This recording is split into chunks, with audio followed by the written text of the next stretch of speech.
الفيديو ده مهم لأي حد عايز يعمل مونتاج حلو على بريمير برو، وده علشان في الفيديو ده أنا هعلمك ازاي تقدر تعمل مونتاج حلو زي الفيديو اللي انت شايفه قدامك ده. يعني أنا بقول دايما 60% من نجاحك ماديا يا حظ يا توفيق ربنا، كل واحد يقول هو إيه، ولكن ليس العمل ولا الذكاء ولا المثابرة ولا الجراءة وحدها تكفي. الانيميشنز دي لو عملتها ممكن تاخد عليها في الفيديو الواحد لو دقيقة ممكن 40 أو 50 دولار، وطبعا ده على حسب، يعني ممكن واحد ياخد في الفيديو 50 دولار، ممكن واحد كمان ياخد 60، وممكن واحد ياخد بس 20، وبتختلف من شخص للتاني حسب انت قاعد فين. ولكن كستايل مونتاج هو حلو قوي وبسيط، وفي نفس الوقت هو كمان في المونتاج بتاعه مش صعب. المهم مش عايز اطول عليكم وخلينا نبدأ.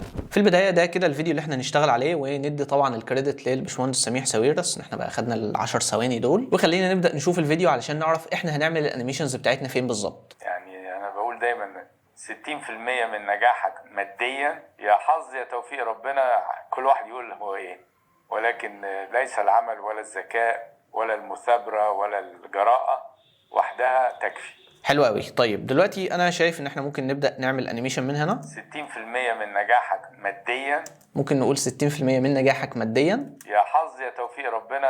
يا حظ يا توفيق ربنا دي ممكن نعمل لها انيميشن، ولكن انا بفضل ان احنا نخليها يعني تبقى باينه في الايرول، ولكن نكتبها بس في الكابشنز. وبالنسبه لبعد كده كل واحد يقول هو ايه، زي ما ولكن ليس العمل ولا الذكاء ليس العمل ولا الذكاء دي برضو هنعمل لها انيميشن، ولا المثابرة ولا الجراءة، يعني ممكن برضو نخليها تتكتب في الكابشنز وحدها تكفي. بس كده. فدلوقتي احنا هنعمل 2 انيميشنز. اول انيميشن اللي هو ده اللي هي 60% من نجاحك ماديا، وتاني انيميشن وهو ان هو ليس العمل ولا الذكاء. انا اول حاجه هروح اعملها هي ان انا هروح اجيب كولر مات، بعد كده هخلي لونها ابيض، بس مش ابيض اللي هو 6 اف، ممكن ابيض اقل بياضا زي كده مثلا. وبعد كده هضغط على اوكي، وهجيب الكولر مات بتاعتي هحطها هنا، ممكن من البدايه هنا شويه 60% من نجاحك ماديا لحد كلمه ماديا، ونضغط على حرف الالت ونعمل نسخه كمان، لكن ليس العمل ولا الذكاء بس لحد هنا ونوقف، ولا المثابرة وبعد كده كابشنز. فدلوقتي هنا انيميشن، هنا كابشن، هنا كابشن، هنا انيميشن، هنا كابشن. حلو قوي. طيب خلينا نبدا نشوف الجزء ده. 60% من نجاحك ماديا، هو هنا بيقول 60% من نجاحك ماديا، فانا خليني اروح على جوجل واجيب صوره ماني باك اللي هي رزمه فلوس يعني. نكتب هنا ماني باك PNG، واول حاجه هنعملها هنروح عند تولز وهننزل تحت عند سايز ونخليها لارج، وبعد كده هنروح برضو عند تولز وننزل تحت عند كلر ونخليها ترانسبيرنت. هنلاقي ان في كذا صوره معانا، ولكن ممكن نختار صوره زي دي كده مثلا. طبعا في العادي احنا كنا بنعمل حاجه، وهي ان احنا بنيجي هنا نعمل داونلود للصوره بتاعتنا سيف ايمج از، ودي ممكن تعملها ما فيهاش اي مشكله، ولكن انا بفضل اكتر ان انا اخد الصوره بتاعتي كوبي ايمج بالمنظر ده. وفي بلجن انا بستخدمها في بريمير برو اسمها كوبي باستا، هي اسمها كوبي باستا بس هي بتعمل كوبي وبيست. دي هتلاقيها على فكره فري على النت، ممكن تحملها، وهسيب لكم اسمها كده قدامكم. وكل اللي انت هتعمله ان انت هتيجي هنا وتيجي ضاغط على بيست، هتلاقي الصوره بتاعتك البي ان جي نزلت عادي خالص زي كده. نفس الكلام هنروح تاني على جوجل ونكتب هنا كوينز PNG، وهنلاقي في صور كتير طلعت، فممكن اختار صورة زي دي كده مثلا، وكليك يمين كوبي ايمج، واجي هنا اعمل لها بيست، ولكن هي نازلة بالباك جراوند بتاعتها،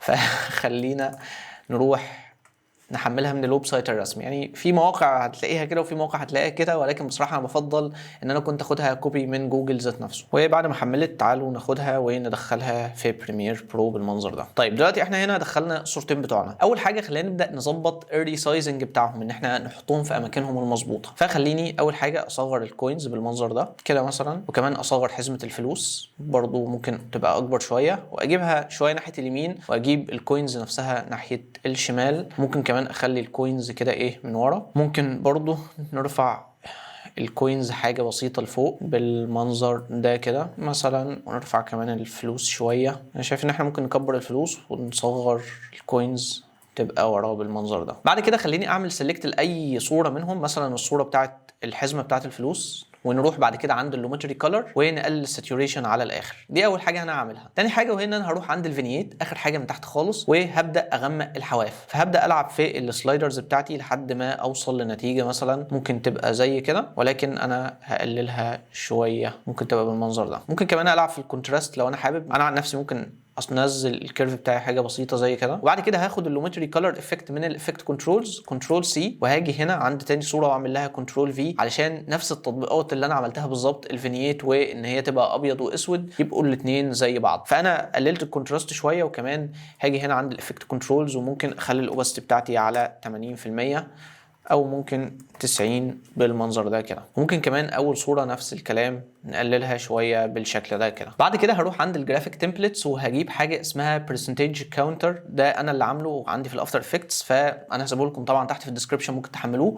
وده كل فكرته ان انت بتحط انت حابب الانيميشن بتاعك يبدا بكام في الميه. ليتس سي مثلا انا هقول ان انا عايزه يبدا ب0% وينتهي عند 60%، لان هو بيقول 60% من نجاحك معتمد على الحظ او حاجه زي كده. فنلاقي شكل الانيميشن بتاعنا 60% من نجاح بقى كده. طيب احنا بقى محتاجين نظبط الانيميشن ده شويه. فاول حاجه هروح عند الفونت وهختار الفونت اللي انا بستخدمه. في فونت اسمه دوجيولر او حاجه زي كده، هو موجود في ادوبي فونتس. يعني لو انت بتستخدم او مشترك في اي برامج من برامج ادوبي هتلاقي ان انت ممكن تحمل الفونت ده عادي خالص، ولو مش عندك ممكن تستخدم اي فونت تاني مفيش اي مشكله اللي انت تحبه. وهكبره شويه بالمنظر ده، وكمان هطلعه لفوق بحيث ان هو يبقى هنا مثلا. كمان خليني انزله من تحت بحيث ان هو يبقى ورا الكوينز نفسها ورا الفلوس، وده كده هيبقى شكل الانيميشن. 60% من نجاح ممكن اطلعه لفوق شويه بالمنظر ده كده. كمان خليني اشوف في المارجنز بتاعتي هل هو في النص ولا لا. اوكي تقريبا هو في النص، بس محتاج الكوينز نفسها تيجي ناحيه الشمال شويه بالمنظر ده كده. دلوقتي خلينا نروح عند الافكتس ونجيب افكت اسمه رامب ونحطه على الكاونتر بتاعنا، بحيث ان احنا بس نعمل تدريج كده من لونين. اول لون يبقى اللون الاحمر الغامق اللي زي ده، وتاني لون ممكن يبقى لون ابيض زي ده كده. ونختار الافكت بتاعنا هنلاقي ان في علامتين كده ظهروا، ونبدا نعمل الجريدينت اللي انتوا شايفينه ده كده. فده كده هيبقى لون العداد ذات نفسه. بعد كده خلينا نحط الكتابه اللي هي دي كلمه نجاحك ماديا، دي محتاجين نكتبها، وبنكتبها كمان تحت الفلوس تبقى نجاحك هنا وماديا كمان تحتها. فخليني اروح اجيب التكست تول بتاعتي واجي هنا اضغط عليها واكتب هنا نجاحك. خلينا بس نظبط شويه اعدادات زي ان الكلمه نفسها تبقى RTL، تبقى في النص، تبقى صغيره بالمنظر ده، وتبقى باللون الاسود. والفونت كمان لازم نظبطه. انا في فونت هستخدمه اسمه عام الجمل او ذا year of the camel اللي هو ده، واختار منه الوزن اللي هو بولد مثلا. وكمان خليني ابدا العب كمان في الكلمه نفسها بحيث ان انا ازود الكشايد بتاعتها، فهتبقى نون كده، وشيفت جي اعمل بقى ايه كشيده طويله، جيم نفس الكلام، بعد كده ح، بعد كده شيفت جي وكاف، ونصغرها شويه كده. وممكن كمان نخليها اكسترا بولد عشان تبقى يعني ايه شديده شويه. حلو قوي. وخلينا نحطها في النص بالمنظر ده اول حاجه كده. وكمان خلينا نعمل نفس الكلام ان احنا نجيب رامب افكت ونحطه عليها من فوق، ونخليها من الاسود ولكن للاقل سوادا بالمنظر ده. بعد كده هروح عند الافكتس وهجيب ترانسفورم وهسيبه زي ما هو، مش هعمل فيه اي حاجه، واقول لكم ليه كمان شويه. وبعد كده في تاثيرات انا بستخدمها اسمها سلايد، اللي هم دول، ودول كنت سبتهم قبل كده في فيديوهات وهسيبها لكم برضو في الديسكربشن بتاع الفيديو ده، ممكن تلاقوا كل الحاجات دي وتحملوها. فانا هختار حاجه اسمها سلايد اب، اي حاجه سلايد اب داون، انا كده كده مش محتاج اخر حاجه، محتاج بس اول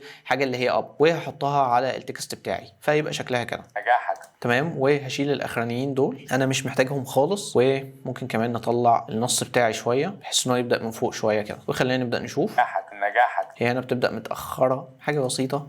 نجاحك حلو قوي. فهنا هو بيقول نجاحك، وخلينا ننسخ كمان ماديا نحطها فوقيها، ولكن لما نسخناهم الاثنين موجودين في نفس المكان. ولو جينا نحركهم من الفيكتور موشن هنلاقي ان الرامب برضو بيتاثر، يعني نزلنا تحت ابيض وطلعنا فوق اسود. علشان كده انا حطيت الترانسفورم افكت اللي انا مش محتاج احط عليه اي حاجه اللي هو ده. فده هيخليني انزل الكلمه شويه من غير ما اثر على الرامب افكت ذات نفسه. خلينا بعد كده نروح عند التكست وبعد كده هكتب ماديا. خلينا ارجع كمان ابدا ازود في الكشايد بحيث ان انا اخلي الاثنين قد بعض. فلو جينا نشوف دلوقتي 100 من نجاحك ماديا. اوكي جميل، بس نأخرها شويه. خلينا نيجي في الاخر نحدد الثلاثه دول خلاص مش محتاجينهم وهيبقوا اخرهم هنا. 60% من نجاحك ماديا. جميل. طيب خلينا دلوقتي نروح لتاني حاجه معانا، وهي تاني مشهد فيه انيميشن، وهو اللي هو بيقول فيه ليس العمل ولا الذكاء. ليس العمل ولا الذكاء. طيب في حاجه انا عملتها، وهي ان انا قررت ان انا احط ستوك فوتج. فعملت الفيديو ده ب اسمه ايه ده، فيو 3، حد بيكتب على الكمبيوتر. عملت الصوره بكلينج وبعد كده حركتها بفيو 3 بالذكاء الاصطناعي. ناس كتير دلوقتي بقت عارفه ازاي تعمل حاجات زي كده، ولكن يعني ممكن نبقى نعمل لها فيديو تاني لو انتوا يعني حابين تعرفوا حاجه زي كده. فده كده اول فيديو، ليس العمل ولا الذكاء. فجبت MRI. هنستخدم الفيديو ده كتاني فيديو. طيب خلينا دلوقتي ناخد اول فيديو وننزله في البريمير بالمنظر ده كده، ليس العمل. بس خليني اضغط على كنترول ار اخليها على 150% واخد حته من النص عشان يبقى الشخص بيكتب بسرعه. ليس العمل بضغط دبليو خلاص مش محتاج الباقي. ولا الذكاء. ليس العمل ولا الذكاء. فخلينا نجيب فيديو الذكاء، واول حاجه ندخله في البريمير ذات نفسه. يعني تعالوا ندخله البروجكت علشان نختار الحته اللي احنا عايزينها بالظبط. وخلينا نختار الحته اللي هي دي اخرها وده كده اولها، وناخد الحته دي كلها ونحطها، وكمان نعمل لها ريفرس بحيث ان هي تبقى بالمنظر ده ولا الذكاء، كأن الرسم المخ نفسه بيدخل للشاشة. وكمان خلينا نحطها على -90 عشان تتظبط بالمنظر ده، وكمان نصغرها. بس احنا دلوقتي محتاجين نصغرها على اساس ان احنا ايه، يبقوا الاتنين قد بعض. فتعالوا نرسم الجايدز بتاعتنا، نقول ان ده كده هنا الاول، وده كده هنا الاخر، وده الاخر من على الشمال، وده الاخر من على اليمين بالمنظر ده كده. تعالوا نروح لتاني حاجة ونتأكد ان هي بتفت الحتة دي كلها. يعني ايه، ممكن نصغرها شوية ونخليها كده. فلو جينا نشوف ليس العمل ولا الذكاء. بعد كده انا حابب ان انا اخليهم بالابيض وبالاسود، فخلينا نروح عند اللومتري كولر ونخلي ده كده ابيض واسود، وكمان نزود الكونتراست شويه، نعلي الهايلايتس ونقلل الشادوز بحيث ان الصوره نفسها تبقى بوب كده بالابيض والاسود. وناخد نفس اللومتري كولر ده كنترول سي، ونيجي هنا عاملين له كنترول في علشان يبقى الاثنين بالمنظر ده لونهم اسود. طيب هو هنا بيقول ليس العمل ولا الذكاء، فخليني اروح اجيب التكست تول بتاعتي واكتب في الاول هنا ليس، واخلي الفونت بتاعي على نفس الفونت اللي انا كنت استخدمته اللي هو عامل جمل، واخليه كمان على بولد، واخلي اللون المره دي على اللون الاحمر بحيث انه يبقى بالمنظر ده. ومش هحط كشيده ولا اي حاجه، انا بس ايه، اخلي كل حاجه بالمنظر ده زي ما هي. ممكن بس اتحكم في مكان النص اخليه هنا، وبعد كده هروح عند الافكتس هجيب دروب شادو، واخلي الدروب شادو بتاعي باللون الاحمر، وكمان هعلي السوفتنس بتاعته بحيث انه يبقى كانه جلو باللون الاحمر زي ما انتم شايفين. يعني ده كده قبل الدروب شادو وده كده بعد الدروب شادو. كمان هجيب تاثير اسمه سلايد اب، وده تاثير انا اللي عامله برده، هسيبه لكم تحت في الديسكربشن وهحطه هنا. وبعد كده هشيل الانيميشن اللي هو طالع وهخلي بس وهو داخل، ليس العمل يعني كانه بيدخل بسرعه بالشكل ده وبعد كده بيثبت مكانه. هنا هو بيقول ليس العمل، فخلينا نحدد ليس ونعمل منها نسخه ونقدمها شويه، وخلينا ناخدها وننزلها تحت بالمنظر ده. كمان نخليها في النص علشان نكتب العمل بالمنظر ده كده. بس ممكن نقلل ايه الكشائد شويه، وننزل تحت نعمل لها align horizontally بحيث ان هي تبقى في النص، وكمان نقربها شويه من كلمه ليس ونحددها ونخلي لونها باللون الابيض بالمنظر ده. كمان نروح عند الدروب شادو بتاعنا ونخليه باللون الابيض، هيبقى كانه جلو برضو ابيض بالمنظر ده، فهتبقى ليس العمل كده. ليس العمل نفس الكلام برضو هنيجي هنا عاملين كات عند العمل، خلاص مش محتاجينها، وناخد نسخه من العمل ونخليها الذكاء. انا عارف ان انتم مش شايفين، بس خلينا اقول لكم دلوقتي ازاي هنظبط المشكله دي. فكره ان انت تشوف حاجه لونها ابيض والخلفيه برضو بتاعتها تبقى بيضه، يعني ممكن نديها واحده كمان زي كده. طيب تعالوا نشوف المشكله دي، وهي مشكله ان احنا عندنا حاجه بيضه والخلفيه برضو بتاعتها لونها ابيض. فنروح عند الفيديو بتاعنا ونروح عند اللومتري كولر ونيجي عند الكيرفز وننزل الوايت كيرف ده كده شويه، وكمان ننزل ده شويه بحيث ان الكلمه بتاعتنا تبقى باينه بالمنظر ده كده. خلينا برضو نيجي هنا في الاخر وناخد كل الزيادات دي مش محتاجينها ونمسحها، وده كده هيبقى شكل الانيميشن التاني بتاعنا.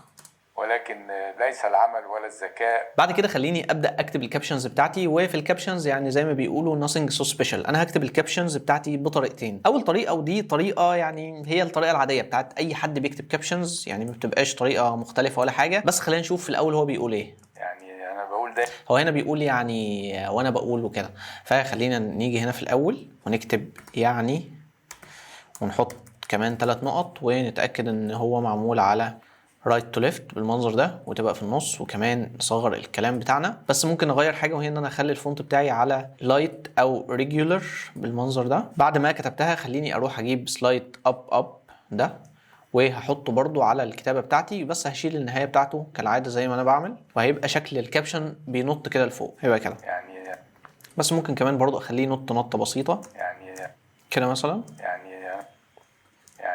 فدلوقتي كتبنا اول حاجه. ممكن كمان نجيب اي دروب شادو احنا عملناه في الكلام بتاعنا، زي مثلا الدروب شادو بتاع الذكاء اللي هو جلو يعني، بس خلينا نحطه كده، وكمان نقلل الاوباسيتي بتاعته شويه فيبقى فيه كأن جلو كده على الكتابه دي. كده اول كلمه، وهنا بيبدا يقول انا بقول دايما. فنيجي هنا كاتبين انا بقول دايما.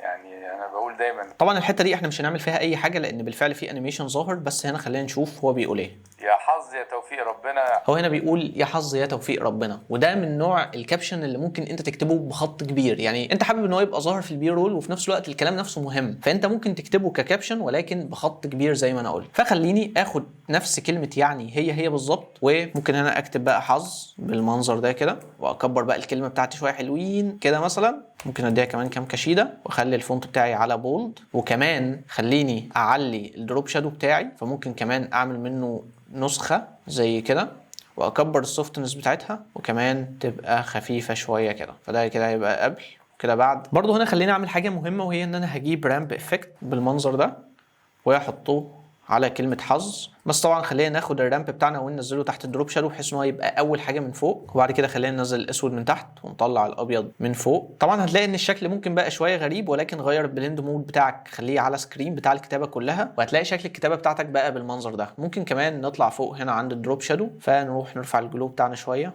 كده مثلا. كمان ناخد الجلو بتاع التاني بتاعنا ده ونرفعه شويه كده، فكده هيبقى شكله الطف بكتير. وخليني بعد كده اعمل حاجه مختلفه شويه، وهي ان انا هروح اجيب جاوسيان بلور وهحطه على الكتابه بتاعتي. بس هو هنا يعني الاماونت بتاعه كبير شويه، فخليني ممكن اقول ان هو يبقى على 3 او حتى على 2. وبعد كده هعمل ماسك، وتحديدا هيبقى راديال ماسك او الليبس ماسك يعني زي ما بيسموه. هعمل ماسك للحته بتاعتي ما عدا شويه الحواف اللي موجودين دول. بعد كده هنزل تحت عند الاسايند ماسكس، وهبدا اخد الماسك بتاعي طلعه فوق عند الجاوسيان بلور، هنزله بالمنظر ده كده. فبالتالي هنلاقي ان الماسك بتاعنا بقى موجود هنا على الجاوسيان بلور، ولكن احنا محتاجين نعكسه ونعمل له انفيرت، فهنلاقيه ان هو بقى على الحواف بس. نعلي بقى الفيزر شويه بتاعنا، كمان نعلي الاكسبلانيشن، ممكن كمان نوسع الحواف دي ونوسع الحواف دي حاجه بسيطه، ونضيق اللي تحت شويه. فده كده هيبقى شكل كلمه حظ. ممكن كمان نيجي هنا في الاول عند اول كي فريم خالص في الترانسفورم وننزل الكلمه دي شويه، يعني نبقى كرمه معاها في الانيميشن بتاعها بحيث ان هو يبقى انيميشن شديد شويه. نفس الكلام عند توفيق ربنا، ناخد نفس النسخه دي ونكتب هنا من فوق توفيق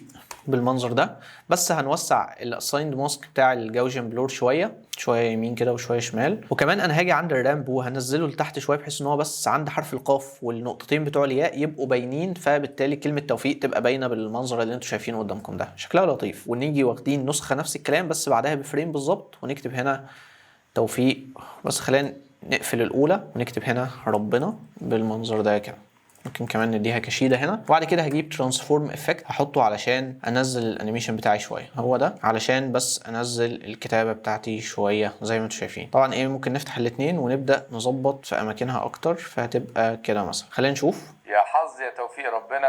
فده كده الشكل التاني للكابشنز اللي انا هحطه بس في الحاجات المهمه. طبعا انا مش هعيد نفس الكلام لان انا بالفعل هفضل اكرر نفس الكابشنز دي هي علشان بعد كده ندخل في الخطوه اللي بعدها، وهي ان احنا هنقلب الانيميشنز دي من انيميشنز عاديه لانيميشنز خرافيه بشويه حاجات بسيطه. فخليني اخلص الخطوه دي وارجع معاكم. طيب دلوقتي بعد ما كتبنا كل الكابشنز بتاعتنا على الفيديو كله، خلينا نبدا نروح لاخر حاجه انا قلت لكم عليها، وهي ان احنا نحط الفيجوال افكتس او الحاجات اللي هتخلي شكل الانيميشنز دي مش عادي. فاول حاجه خلينا نروح نعملها هي ان احنا نجيب adjustment layer. فهجيب الادجستمنت layer بتاعتي بالمنظر ده وهحطها فوق اول انيميشن. واول حاجه هنروح عند الافكتس وهجيب تاثير اسمه لينس ديستورشن اللي هو ده، وبعد كده هخلي الديستورشن بتاعي على -15 بالمنظر ده، بحيث ان الحواف زي ما انتم شايفين كده تبقى متطرفه وكأن في كاميرا وايد انجل هي اللي شايفه الكلام ده كله. فدي اول حاجه انا عملتها. تاني حاجه خلينا نجيب تاثير اسمه RGB split ونحطه تاني تاثير. وكل اللي انا هعمله بس هو ان انا هخلي الهوريزونتال سبليت على 0.5%، 0.5، فيبقى على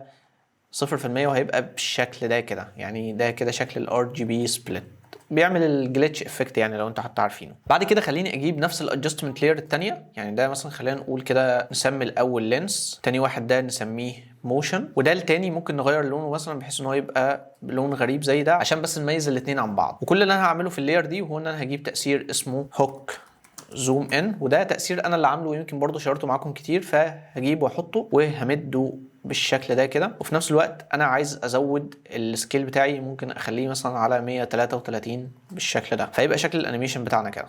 من نجاحك شايفين انتوا الزوم اوت اللي حصل ده؟ 60% من نجاحك ماديا هو ده اللي انا بدور عليه. طبعا انت ممكن تزود زي ما انت حابب، فانت براحتك ممكن تحدد النقطه اللي انت حابب تبدا من عندها والنقطه اللي انت حابب تنهي عندها، ولكن ما انصحش ان انت تلعب كتير في الحاجات دي. يعني ما تعملش زوم ان قوي مثلا على 150 او كده، او ان انت تنهي مثلا بزوم ان كبير، لان انت هتلاقي الكواليتي بتاعتك شكلها مش الطف حاجه يعني، فخليك من بعيد كده افضل. فده كده شكل الموشن بتاعي. اخر حاجه انا هروح اجيبها وهي التكستشر ده، وده انا ممكن ابقى ابعت لكم اللينك اللي انا حملته منه. وكل الفكره ان التكستشر ده هو اللي هيديني تكستشر كأن انا بشوف شاشه او حاجه زي كده. فكل اللي انا هعمله هو ان انا هغير البلند مود بتاعي، هخليه على مالتيبلاي، وكمان هخلي الاوباسيتي بتاعتي على 10%، فهنلاقي ان شكل الشاشه نفسه بقى بالمنظر ده كده. في بس حاجه عايز اعملها وهي ان الشاشه دي RGB، فانا مش حابب ان يبقى فيه الثلاث درجات دول، فهروح عند اللومتري كولر، كمان هطلع عند البيزك كوركشن وهقلل الاوباسيتي خالص بحيث ان يبقى شكل الشاشه بتاعتي بالمنظر ده. كمان ممكن تعمل حاجه وهي ان انت تصغر الاوفرلاي، تلاقي شكلها بقى كده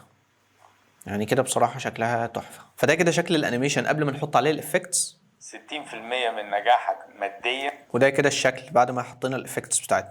60% من نجاحك ماديا. حلو قوي. طيب خلينا ناخد دلوقتي الثلاثه لايرز دول زي ما هم بالظبط ونعمل منهم نسخه ونحطهم على تاني انيميشن. بس الفرق الوحيد ان انا مش حابب الزوم ده يحصل، فهشيل اللاير بتاعه الموشن مش محتاجها، وكمان هشيل اللينس ديستورشن بتاعي، او ممكن مثلا اخليه على -5 بس، يعني شكله كده لطيف. فتاني انيميشن هيبقى بالشكل ده، ليس العمل ولا الذكاء، مفهوش زوم ان واوت وكده، ولكن الديستورشنز بتاعته شكلها بسيط، وفي نفس الوقت يعني السكرين اوفرلاي دي والار جي بي سبليت عاملين شغل حلو. طيب خلينا نروح برضو نعمل اخر حاجه معانا، وهي ان احنا نجيب ادجستمنت لاير علشان نعمل ترانزيشن يعني يخطف العين كده للشخص اللي هيكون بيشوف الفيديو بتاعي. فخلينا نخلي الادجستمنت لاير بتاعتنا كده في الاول، ونروح برضو عند الافكتس وهنجيب نفس الهوك زوم ان ونحطه بالمنظر ده. بس ممكن مثلا نخليه على 115، وكمان نكبر المسافات شويه. كمان همسك اول كي فريم وهرجعه لورا شويه بالمنظر ده. كمان هكبر المسافه ما بين الكي فريمز. يعني لو جينا نشوف دلوقتي، يعني انا بقول ده، خلينا ناخد اول لاير دي